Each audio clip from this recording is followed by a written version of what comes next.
All right.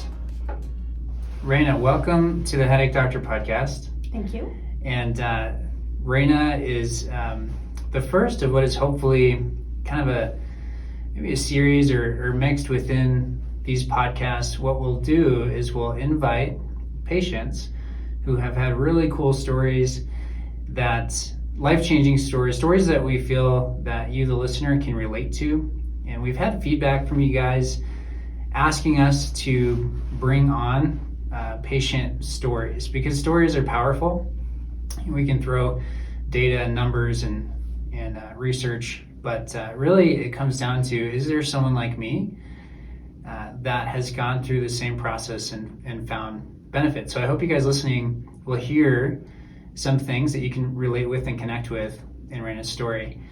So Reyna, I want you to just start from the beginning and share your story, and I'll kind of pull some different things out. But okay. Well, I guess I would start with the fact that I'm a very active person.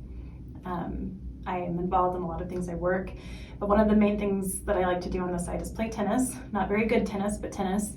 I was experiencing some numbness in my arms and my neck, and so I'd gone to see my general practitioner, and she had set me up for an MRI just to make sure there was nothing going on. And I had my MRI, and strangely, the next day, I woke up and was working from home, and I was on the phone, and I was trying to communicate, and it didn't feel right, but I didn't know what was wrong, and it very quickly progressed as I was on the phone. And one of the things that happened is I had to spell out a word for the person I was speaking to, and the letter Z was in the word, and I could not say the letter Z. And at that point, panic ensued. I was very confused, realized that not only could I not verbally say it, but the left side of my face was feeling very numb. My tongue had gone numb. My gums were numb. I can't say there was a lot of pain at that point. It more felt like someone had just blown up a balloon in the left side of my head. And so my husband was home, and I walked over to him and said, something's not right. And of course, because of the symptoms I was having and I was slurring, assumed it was, or scared it was a stroke. yeah. So called my general practitioner. They sent me into the emergency room. Over the next couple days, it's kind of blurry. It's a long process, but the next 2 weeks were horrible, and the symptoms just continued to progress, and numbness and tingling and ear ringing and scratching in my ears, and then pain really set in, and it was all on the left side of my head, but it did travel down. The numbness and the tingling was the whole left side of my body, including my feet, all the way down to my feet, my chest, everything. So that's how it started. Yeah, man, that's scary. It was extremely frightening, and I had just had the MRI, and so my doctor had already wanted me to go see a neurologist to have him look at it, because there was a small lesion which I knew nothing about, but just in case, to rule out things like MS. And so I was already sent to see the neurologist, but I had not seen him yet. And actually, when I called, they told me it was going to be 3 months before I could get in. Oh man. So that was in itself extremely frightening. I didn't know how I'd be able to live like that. After a couple of things and my doctor really pushing it, got in to see the neurologist. So he looked at my MRI results. My husband came with me because I couldn't drive. It hurt to see anything, it hurt to hear anything. Very confusing, very emotional. Spoke to the neurologist, who was perfectly lovely. He told me by the end of the conversation that he felt like he was diagnosing me with complex migraines. Of course, my biggest question is why? What happened? I had never dealt with migraines that I knew of in my life.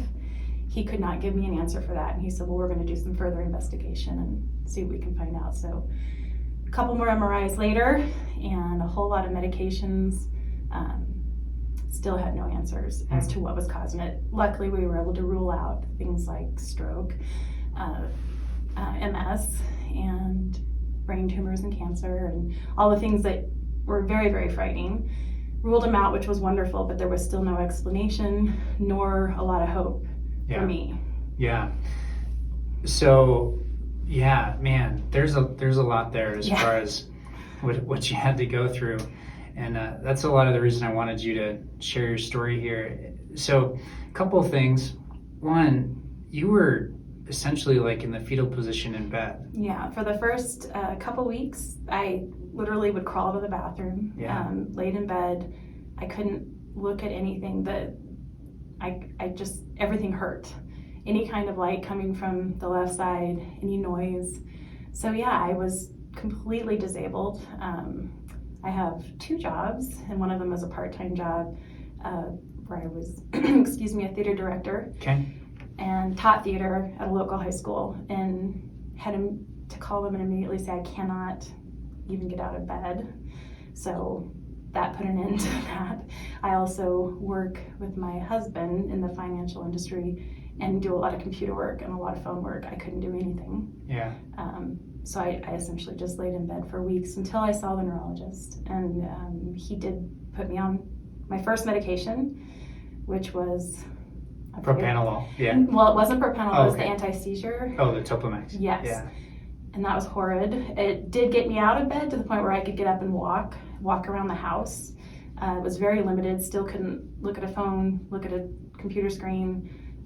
It just made it a little bit more manageable, but the side effects started pretty quickly hitting me, which were bizarre and strange and awful enough themselves. So I couldn't tell sometimes what was causing my symptoms, whether it was the Topamax or the migraine. Yeah. There's a lot of people that I think can relate to that.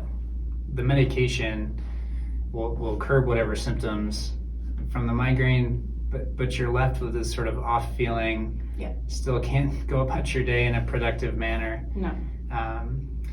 So you have 2 jobs, 2 roles, and your mom. I am a mom of 2 grown boys who are out of the house now. Yeah. But you got social life, and then you've got work life, and so people always talk about how their responsibilities at work, like they can't fulfill those, and that's one of the more painful things. But then there are the leisure things, the things that we really love and enjoy, and the things that we get life out of. Yes. And for you, that's tennis. Yeah. Is a big one, right? What are some other things you can do? Well, just the holidays were coming up, and realizing we had trips planned, we had many special occasion events planned. All of it stopped, and there was just, I had no possibility of even considering doing that. And then I guess the one thing I would want to explain in my case, and I had never heard of this before, is that the migraine started and it never stopped.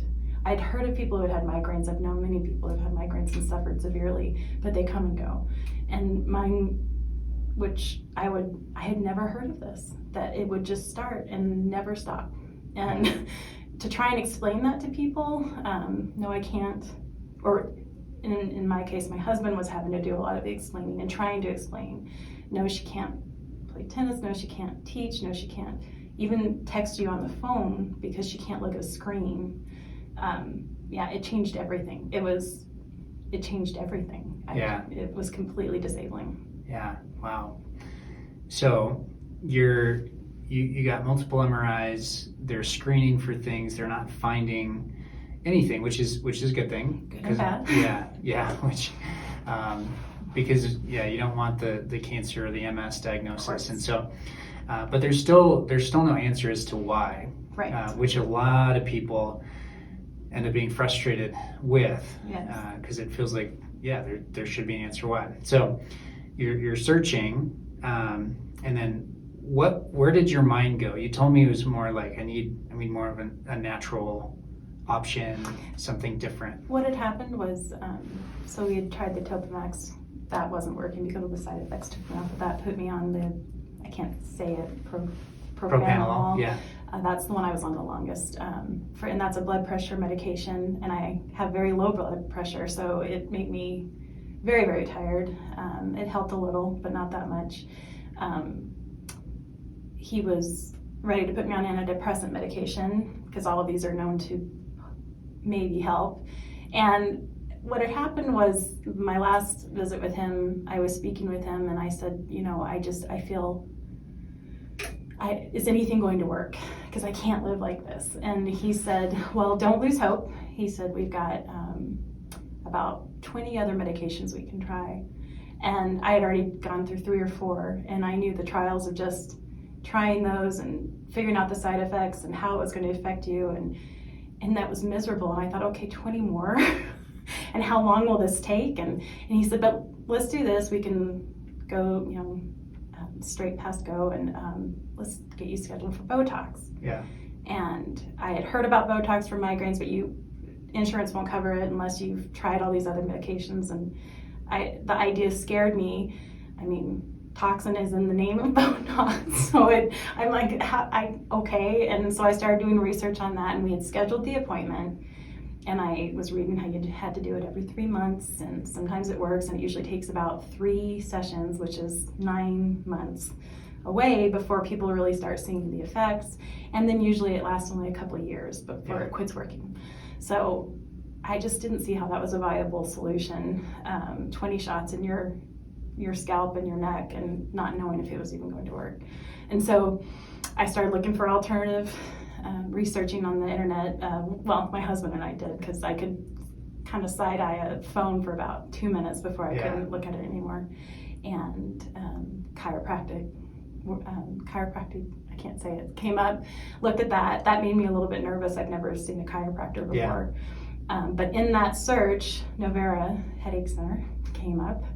And I thought, okay, well, and I started reading that, and so many of just the little bit I read was resonating, that I thought, well, they're in the Springs. I live in the Springs, and they just happen to be here. So it was a free consult to come in, and I called and spoke to Bria, and she had me come in, and I had a consult. And after speaking with the doctor, felt very hopeful, which I hadn't felt in a long time. Very nervous to even have hope at that point. But I said to her, I have this Botox scheduled next week. I said, should I cancel it? Because I really don't want to do it. And she said, I'd love it if you give me a chance. And I canceled it and went off of all of my medications, which is probably not the thing you're supposed to do, but I just felt so horrible and nothing really helped. And I went cold turkey and came in and started coming in twice a week. Yeah. Yeah.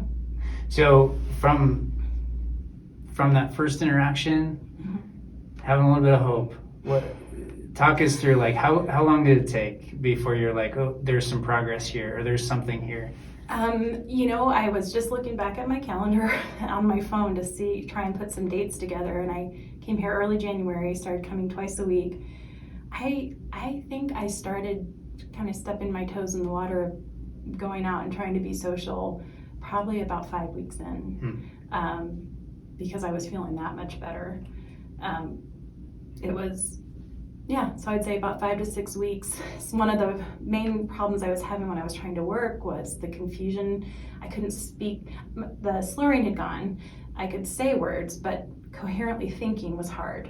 And I was trying to just give directions to an office, and sometimes I couldn't even do that correctly and had to repeat myself several times and apologize. And I just remember the first time I got on the phone and was speaking to a client, and everything made sense in my head as I was communicating. And it was like throw a party time. It was so exciting, so exciting. So that was my first big benchmark in my work. And then I started stepping my toes into playing tennis again with friends. And asking them to bear with me, and I didn't know what this was going to look like, and I felt great. It just kept progressing in the right direction. So having an answer, where in there was it? Within a visit or two, or within the first couple weeks, where you felt like I have something here?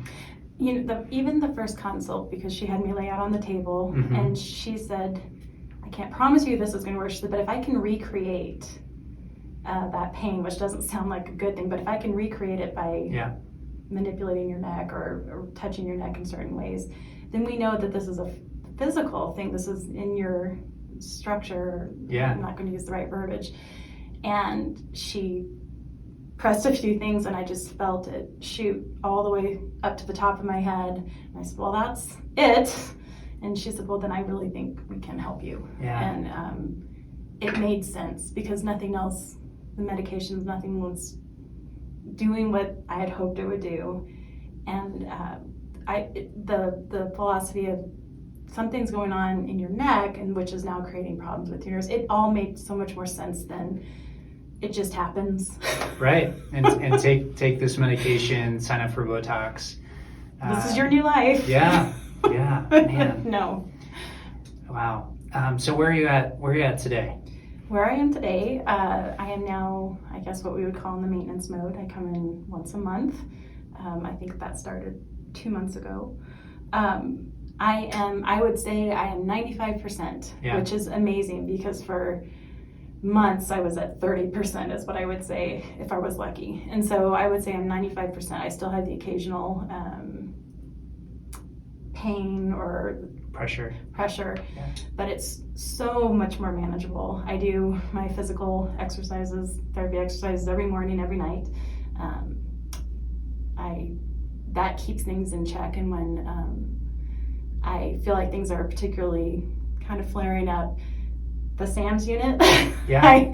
I use that, and that recreates what you guys do here and really relieves a lot of that. And so I can manage this, and it's almost gone. Yeah. But it's so far beyond where I was or thought I would be able to get that I'm just, every time I walk out on a tennis court or we go out to eat or I'm so grateful. Yeah. Yeah. Well, yeah. Well, I'll say praise God. Praise God. Yeah, your story it's amazing. Thank you for sharing it. I'm so glad that you are back to those things that you love. When we have a patient that comes in, we need to understand why this is important. And everyone initially says, well, because I don't want to be in pain. Right.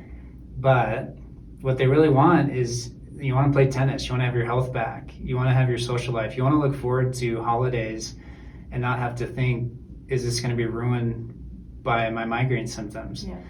And so your story is what motivates us. And so recording this is for people that are listening, but it's also for us to remind ourselves, like, why we do what we do, you know? You do a good work. Yeah, because we don't want to forget that or lose sight of that. So thank you. Yes, absolutely. Yeah, and so I guess what I would say is there anything that you would encourage someone, whether they're kind of in your situation or on the fence, or what? Do you have a word specifically for like you in October? Me in October, I was scared to death. Yeah. Frightened. Cried every day, every single day. It's a very emotional thing.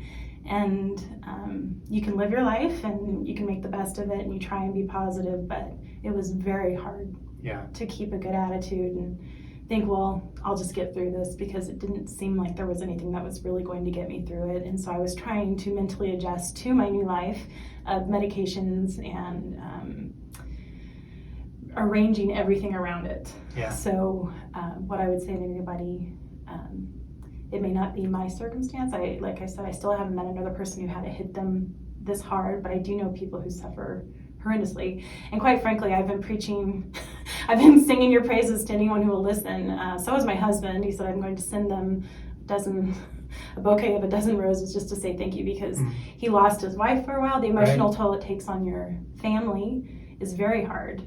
He was just caretaking and trying to still do his life and take care of everything else.